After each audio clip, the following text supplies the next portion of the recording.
Welcome to the Occult London Podcast. This is a podcast dedicated to exploring magic, mysticism, the Kabbalah, as well as other topics.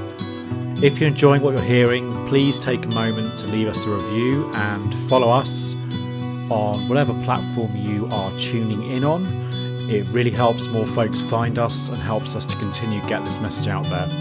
Also, don't forget to check out occultlondon.co.uk to subscribe. And if you're feeling extra supportive, consider backing us on Patreon, or you can find us on Buy Me a Coffee. Every little bit goes a long way in keeping this show alive. A heartfelt thanks for all your kindness and support, and to those who have already helped support us. Now let's dive into today's episode.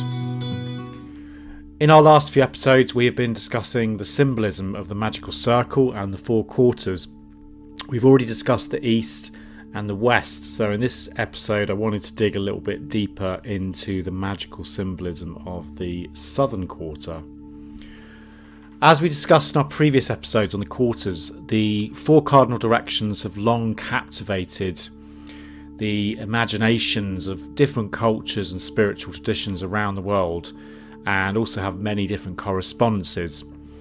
Each direction, from the East's ideas of dawn and new beginnings to the West with its intuitive energies, possesses a profound metaphysical resonance. And among these, the South kind of emerges uniquely, blazing with fiery energy that really sort of speaks of passion, transformation, and the vigour of life itself.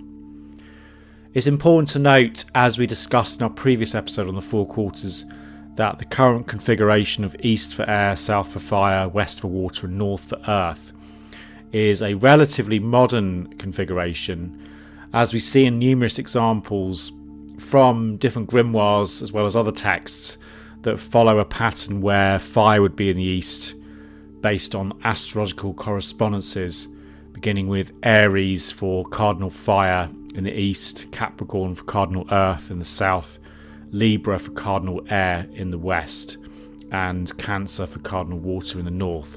And there's also another system that is even older than the above, that's also kind of important from the biblical and grimoire traditions, that begins with the zodiacal sign of Leo and the first magnitude star, which forms at its heart, which is Regulus, or Little King, which some people have also considered to mark the beginning point of the zodiac, as it rests upon the line of the ecliptic. And then starting from that point, if you would draw a zodiacal chart with Leo in the East rather than Aries, then we would find the four fixed or cherubic zodiacal signs in the four quarters, wherein a lot of days long ago they would have marked the changing of the seasons. So you'd have Leo, the lion, in the East, Taurus, the ox in the South, Aquarius, the man, in the West, and then Scorpio, represented by the eagle, in the North. But for the purposes of this discussion, I'm going to stick with the most common assignment, which is, as I said, East for air, fire for South, West for water, and North for earth. The word South in English is derived from the Old English word Suth, and also in Hebrew the word Darom, which denotes both south and also the word for fire. And if we look at it from a magical perspective, the South becomes really a kind of symbol of passionate energy, the essence of life, and pulsating vitality. This direction is deeply entwined with the element of fire, a force that embodies both the warmth of passion and the peril of uncontrolled emotions. It reminds us of the duality of life, where the same fire that invigorates can also inflame anger and bring about destruction if it is not controlled. As William Gray writes in his excellent book Temple Magic, fire of course means light and illumination in all possible senses, and it has only been our control over fire that raised us from primitive animal level to our present civilization. Our further control of this element on the inner levels is the only factor likely to raise us further towards divine status, and it is controlled inwardly and outwardly by corresponding methods. As with other elements, fire must not be used. accepting under suitable conditions. And that's a quote from William Gray. Aligned with the noon, the south also represents the sun at its zenith, so it's the highest point. And this association with the sun, which is obviously a beacon of warmth and sustenance for us on the earth, also underlines this south's connections with fire. Fire is more than just a mere flame. It signifies activity, strength, and the very life force that emboldens us to embrace new experiences with courage. It also possesses the transformative power to consume impurities, radiating light and ushering in purity. However, it must be remembered that just as fire can catalyse the regeneration of energy, turning negative into positive, it aids in a metaphorical way of burning away of outdated beliefs and habits, and can also be destructive if not controlled. And this dual aspect of fire can be particularly seen in the Kabbalistic tree of life, where we have the sphere of Netzach as kind of creative imagination fire, and then we also have Geburah as the more destructive, strengthening aspect of fire. Also, if we think about it from the point of view of the magical universe, the sun's journey culminates in the south, reaching its pinnacle in the heavens. So the south not only basks in the midday glory, but also heralds the vibrancy of summer, a season of maximal light and heat, as the quadrant of the circle linked with the element of fire.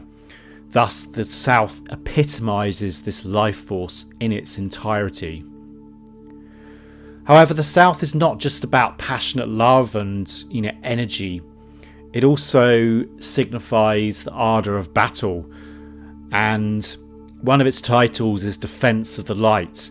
And in many traditions, the sword, which is obviously an emblem of protection and courage and valour, is placed in this quarter. This sword symbolising not just the defence of the vulnerable, but also mastery over one's own emotions and self. Thus, the South teaches us the balance of protection whilst also reining in our own inner storm. As with the other cardinal directions we explored, the cardinal direction of the South was also important and had different symbolism in many different cultures and religions. For example, in ancient Egypt, the south held deep importance. In the Egyptian mythology and culture, this direction was closely tied with Ra, the dominant sun god, who was described in the pyramid texts as Lord of the Horizon, who rises each day to traverse the sky. Also in southern area of Nubia, this was also closely related to the sun, because that was where they used to actually mine gold.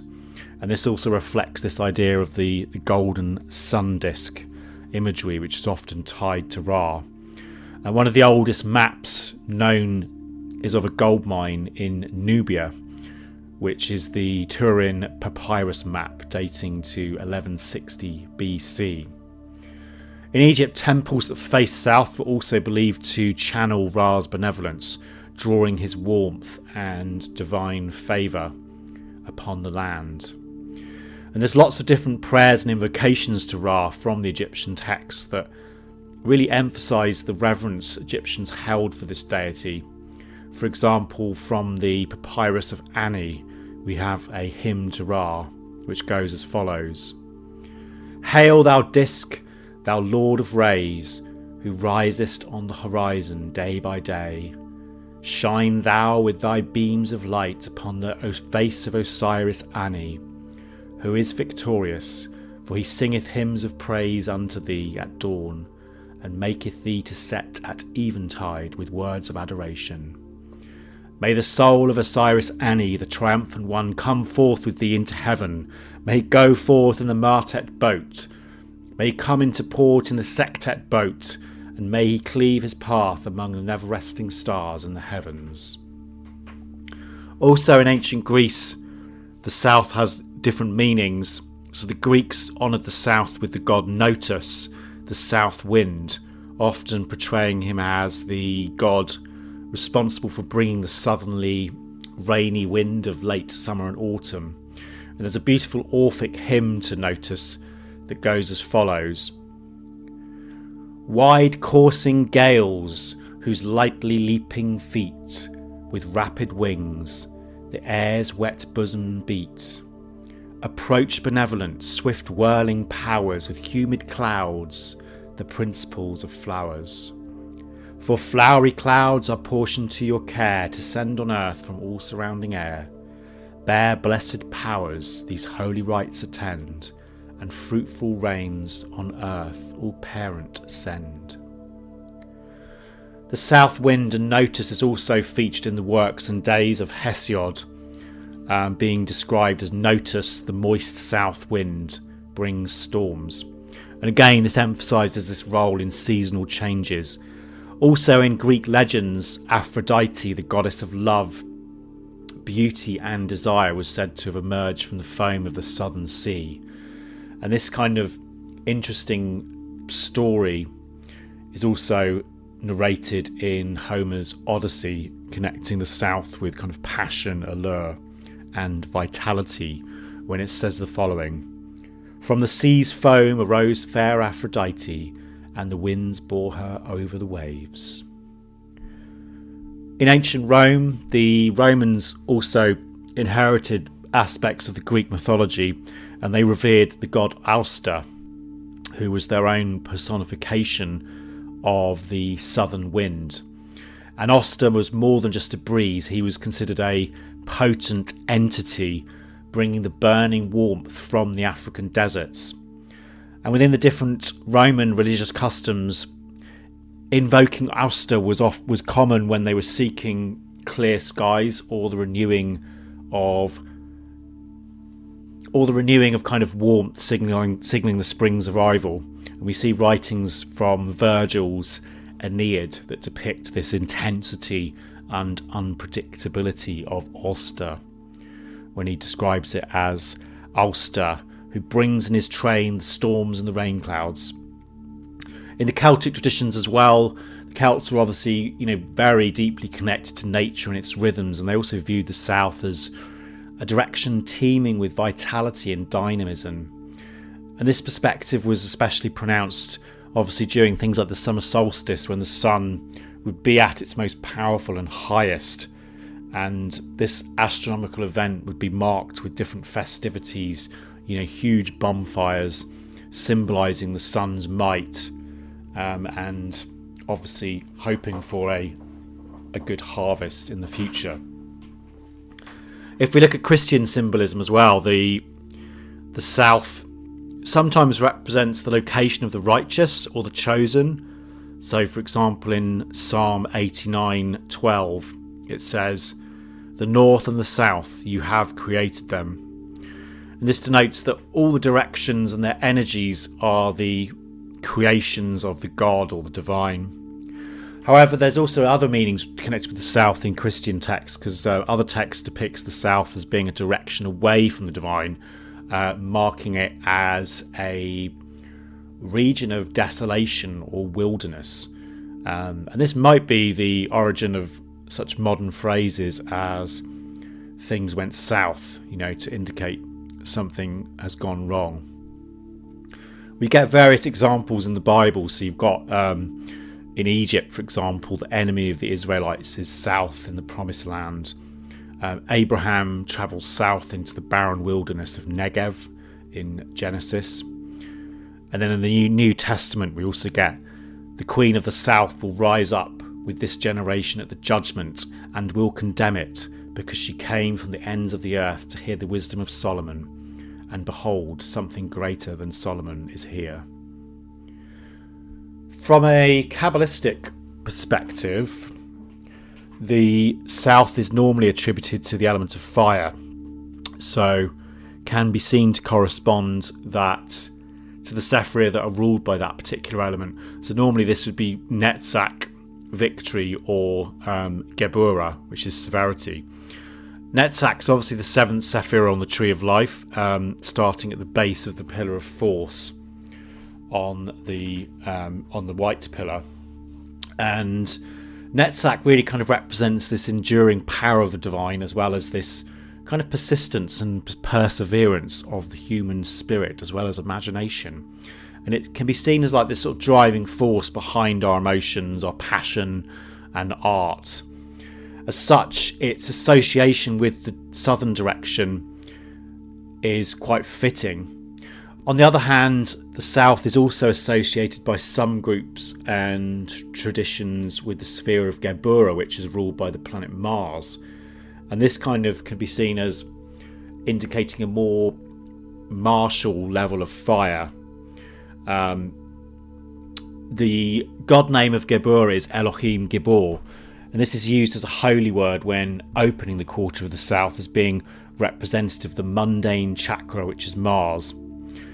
So while the fire of Netzach can be seen as more like the creativity of fire, the power of the fire of Geburah can be seen more kind of in a destructive or protective aspect, or also kind of removing the dross from something that you don't want and smoothing it out.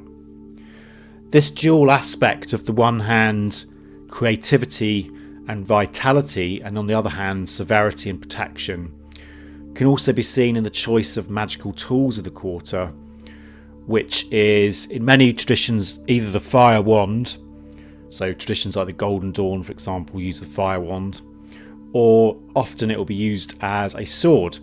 Personally, I prefer the wand in the south, mainly because if you look at the wands of the Golden Dawn, for example, the tip is designed like the shape of a yod from the Hebrew alphabet.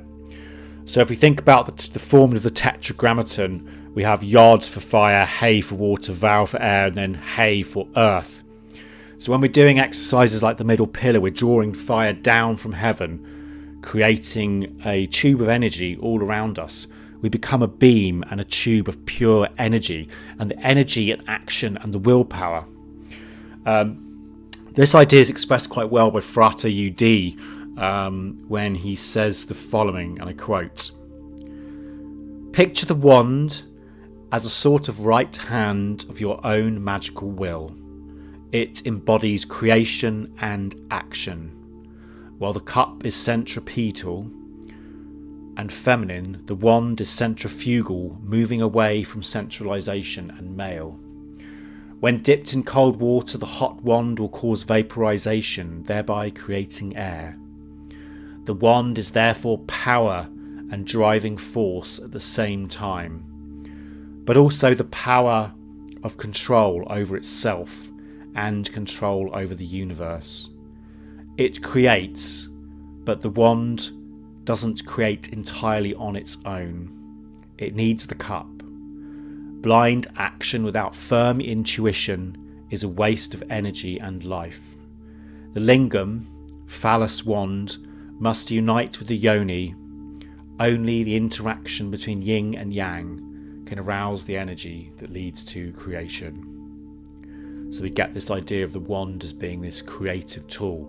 And if you look at the tarot card of the magician from the Rider-Waite, you can see that he's holding this wand up in the air above the table of the elements, which you can kind of almost picture as being this kind of primal creative will of bringing things into creation. From a magical perspective, for example in groups and lodges, etc., the officer of the south, or the southern officer, is often the person who would take on the form of a guardian as well. So they would normally be under the aegis of Michael, the archangel, and is often responsible for the safety of everyone in the temple, both on a physical level and on an astral level. Also often acting as a thurifer, which is consecrating the lodge with sacred incense.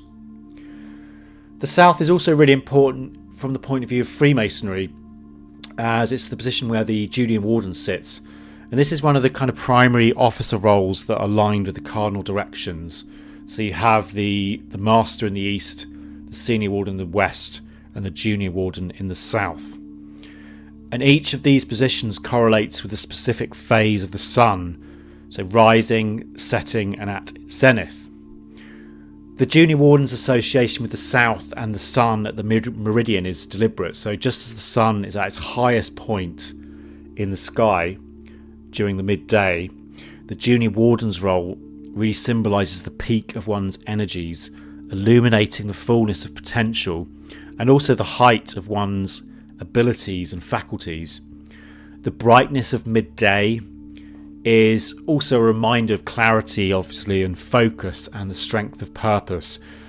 And whilst one of the Junior Warden's practical duties is obviously to call the brothers back from labour to refreshment and then back to labour, symbolically, this transition between work and rest provides a deeper teaching. It reminds Masons of the balance needed in life between duty and leisure, exertion and rejuvenation, and action and reflection. The South's association with introspection and self-assessment in this context is fitting. Just as the sun casts the shortest shadow at noon, so too are Masons really reminded to stand tall in their convictions and try to, if possible, minimise the darkness or the ignorance in their lives and engage in self-reflection, knowledge of the self to ensure that they are on the right path.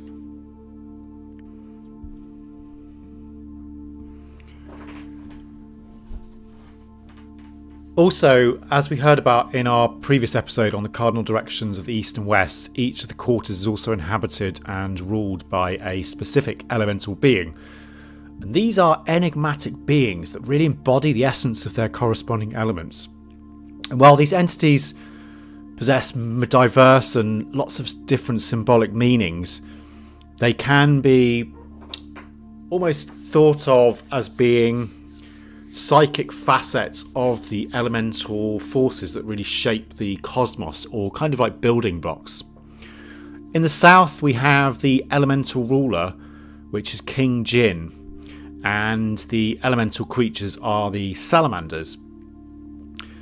King Jin is often linked with dry deserts and fires, and he is often depicted as a genie clad in silk trousers with a silk cummerbund and a sword, and with long flowing hair which kind of appears to be made of fire itself.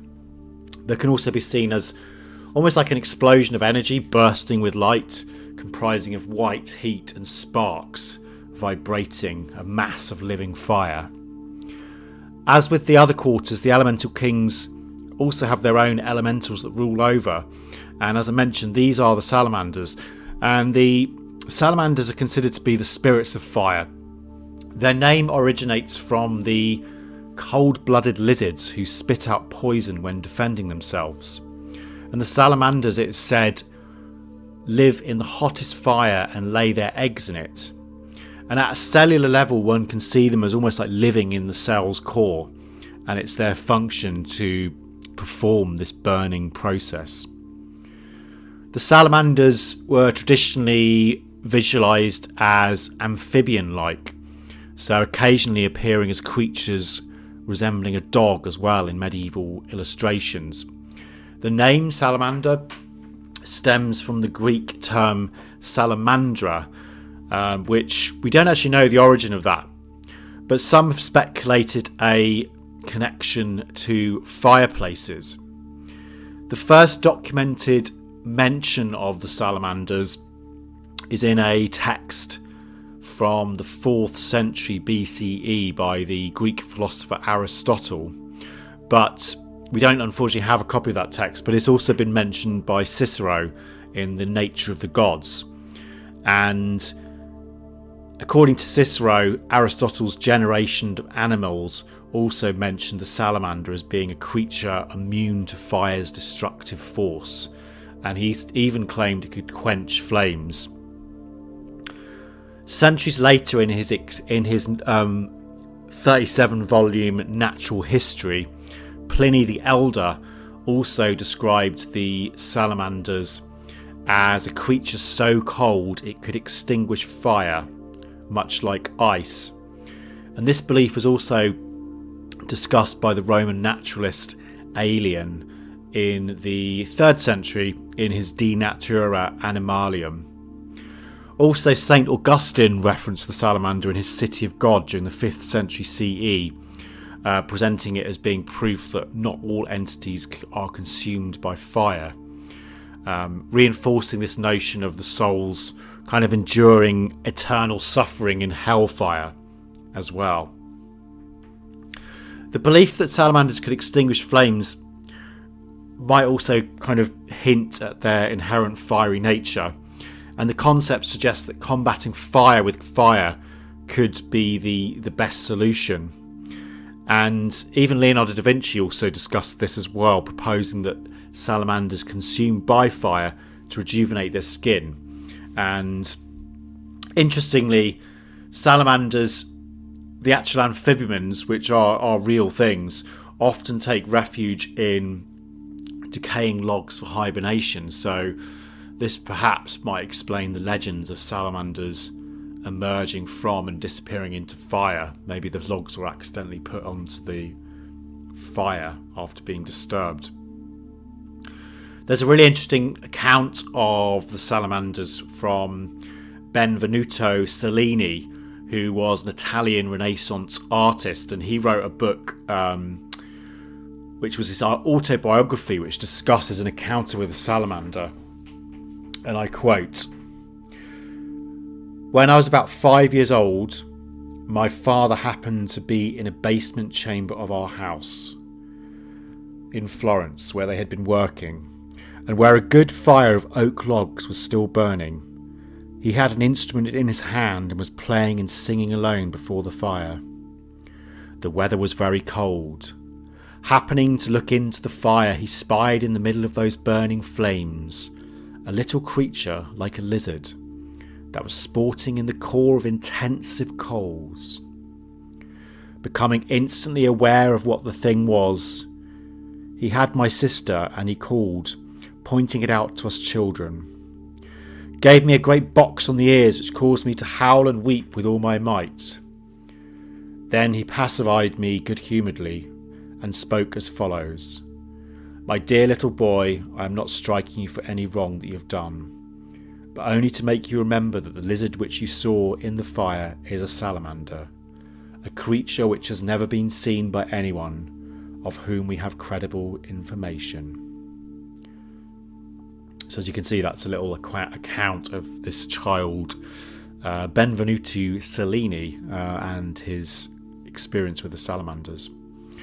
We also see the salamanders talked about in Jewish scriptures like the Talmud, where they suggest that anointment with salamander's blood could render someone fire resistant. For example, in the Midrash Tanhuma, it says, "There are creatures that thrive in fire and not in air, like the salamander. How is it created? When glassmakers leave a furnace continually light for 7 days and 7 nights. Out of the fire there emerges a creature that resembles a spider or a mouse. That creature is called the salamander. If you cover your arm or any limb with its blood, in that place will become impervious to fire."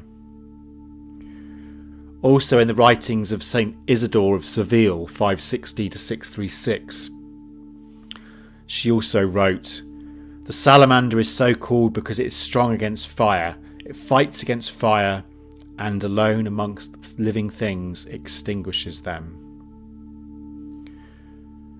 So we can see a few different examples of that, and it's also been featured in quite a few kind of modern popular culture things. So for example, Ray Bradbury's Fahrenheit 451, where books were illegal, the fire trucks are called salamanders, and it's also their official symbol.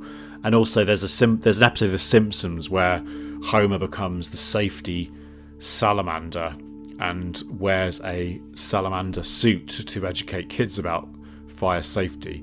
So you can see this thread of like these elementals continuing on throughout the ages. The Archangel of the South, as well as fire and the sun, and also sometimes the planet Mercury, is the great Archangel Michael. Michael is a really powerful archangel to work with, and I encourage any of you listening, if you haven't checked him out already, he's a very good archangel to cultivate a relationship with and work with energy. Michael is one of the most important archangels and a real true warrior of light, known as the leader of the armies of heaven, who is often associated with war and protection, but also healing, or as a weigher of souls and provider of judgment. He's often depicted in the form of a Greek or a Roman soldier with golden armour and deep red cloak flowing from the shoulders, and a sword or a spear in his hand. And he's normally in warlike poses, defeating dragons or Satan sometimes. But sometimes, interestingly, he's also depicted as a weigher of souls at the Last Judgment. And I'm not sure whether anyone's been to Glastonbury, but there's a really interesting carving of him with scales on top of the chapel on Glastonbury Tor. It's pretty faded because of the wind, but you can just about make it out. So if anyone's in the UK, I would definitely recommend checking that out.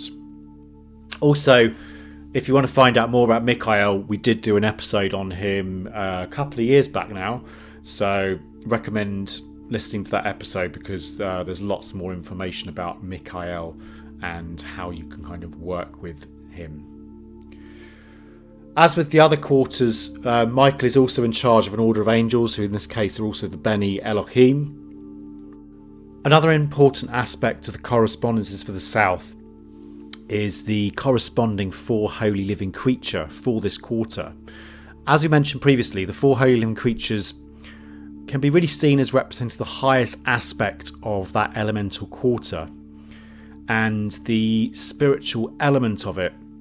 And in the Western mystery tradition, as I mentioned, this is represented by the sacred figures of the four holy living creatures, or the Chios HaKodesh, from the Book of Revelation and the Book of Ezekiel, which, when we pair them with the elemental quarters of the East, the South, the West, the North, represent that highest kind of archetypal, most powerful aspect of the element, and are also attributed to the divine emanations of Keter, which is obviously the highest Sephirah on the Tree of Life. These celestial beings, as you mentioned before, bear resemblances to the four evangelists in the Bible, and also take on the forms of the winged human, the winged lion, the eagle, and the winged bull. And the corresponding symbol for the southern quarter is the winged lion, which is often attributed to Mark the evangelist, and being representative of the highest aspect of the element of fire, but also linked with the idea of the lords of flame. The winged lion can be thought of as being almost like a formation of consciousness that has been derived from a previous formation of consciousness, and can be visualized almost like the Big Bang, or an explosion of energy that transforms into magnetism, and which is then capable of forming interconnecting patterns. The term Lord of Flame, which I know some of you probably aren't quite sure what I'm talking about with that, this is actually a term that kind of originates with Dion Fortune in her book The Cosmic Doctrine. And The Cosmic Doctrine it's a very interesting book to read, but it's very heavy going and quite difficult to understand. But in this particular text, the lords can be seen as kind of different forces that describe how our solar system was built. And the four holy living creatures can be considered to be created by different spiritual beings that help shape the universe. Dion Fortune describes these beings into three groups, which are the Lords of Flame, Form, and Mind. The Lords of Flame can be considered almost like archangels, and these are the ones that are attributed to the South. The Lords of Form, we can kind of think about them as being almost like planetary beings or intelligences or devas, and that's attributed to the North. And they also have the Lords of Mind, which are kind of special guides, or possibly even gods, discarnate teachers, attributed to the West. And then the Lords of Humanity, which is kind of mankind perfected, which we talked about in the East. In Dion Fortune's world, the Lords of Flame are described almost like, an easy way to describe them would almost be like they're like the team of expert builders who kind of arrive at an empty building site, and then they create intricate patterns and set the foundations so that all the future builders can easily follow and kind of build upon their work. So again, this goes back to the idea of the South as being this beginning, this explosion of energy that's kind of expanding out. The Lords of Flame are like fire itself, so they're directing the forces of nature in their most powerful aspects. And their work is described by Dion Fortune as follows. The first swarm is engaged solely with magnetic action and reaction and vibrations, and they are called in technical terms of occultism, the Lords of Flame.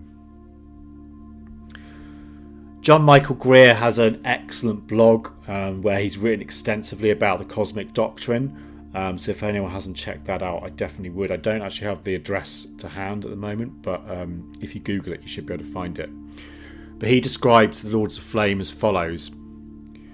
Let's begin with the angelic Lords of Flame, the first swarm of divine sparks, to set out from the solar logos and descend through the 7 planes of the solar system.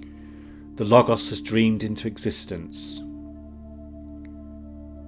The first swarm is made up of those atoms that became complex enough in our solar system, first phases of evolution, to take part in the journey up and down the solar system's 12 rays.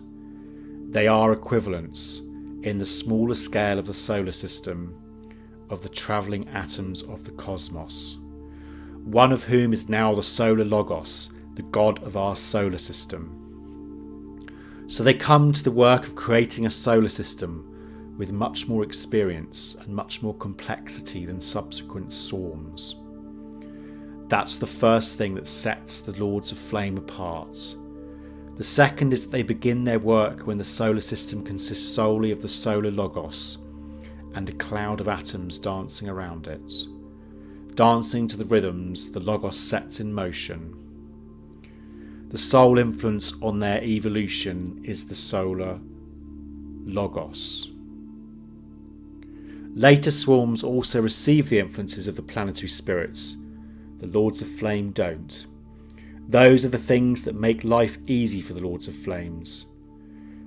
The thing that makes them hard for them is that they are the first. They go, if you will, where no divine spark has gone before. They have to build bodies out of the raw materials of the 7th plane, using atoms that have never before been organised into a body. Since atoms are nothing more than habitual tracks of motion, remember this means that the atoms have to be reshaped comprehensively to make their movement tracks fit the needs of a 7th plane body. They also have to work together to build the body of a planet on the 7th plane.